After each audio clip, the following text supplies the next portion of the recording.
I'm a great lover of nature. And going into the woods, I watch the sunset. I hear the animals scream of the wild. My mother's a half Indian. So there's something about it in my blood that I love nature. And when I hear the call from the wild, there's something that sets my soul afire. I can't help it. Here recently I was up in Colorado, and I was standing up on a mountain, and I was watching an old mother eagle as she brought her little ones from the nest and on her wings and set them down in a grassy pasture. And then she flew back up to the top, very peak of the highest rock she could get to, and she sat down. She began to watch. Well, I was watching through my binoculars. My horse was hitched to a tree, and I was watching. And I said, Lord, I like this. And it seemed to me that I said, it smells, if you was ever around an eagle's nest. And they make it out of sharp sticks and things, and that poor little eagles were just walking on those sticks and thorns. They never knowed nothing else. But one day the mother spread forth her wings, and they stepped on the wings and went on. Now I looked at those little fellows, and they were just having a Pentecostal revival.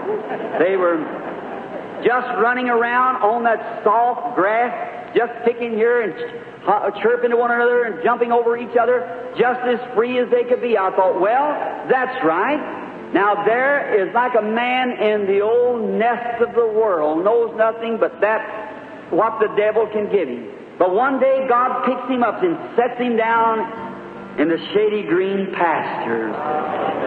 Oh, how he rejoices. He's free. There's nothing, no harm. I thought, well, why ain't those little fellows afraid? Wonder if they realize there's coyotes around that would pick them up. But every once in a while they would look up, and the old mother was sitting up there watching them. I thought, well, praise be to God. That's right. He taken me out of the nest of the world, and He climbed the ramparts of glory, setting on high, watching over His heritage, to see that no harm comes. I thought if a coyote would start towards one of those little eagles, she'd flog him to death. I thought, that's right. Let Satan take after a believer, and he's got Jesus Christ on his hands. That's right. Let him take. After a while, she was watching her great, majestic head looking around. She was on the highest rock that she could find, because she could see everywhere. Her sharp eagle eyes watching.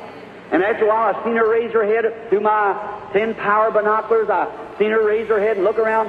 She was whipping the air, and I thought, what is it? Way back in the north, a northerner started. The thunder roared.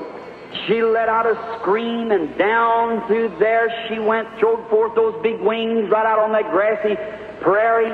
And every one of those little eagles ran over real quick. They were instructed perhaps before leaving the nest. They caught their little feet right in the feathers, threw their little mouth down, little bill, hooked it around the feather, and she raised with that bunch of eagles on her wings and went just as straight, piercing that wind blowing nearly 50 miles an hour then, right into the cleft of the rock. I cried like a baby. I thought, some glorious day, when this revival is over, He'll come from glory, spread forth His great wings of power, and the little eagles will hook their bills into there and fly away into glory with Him.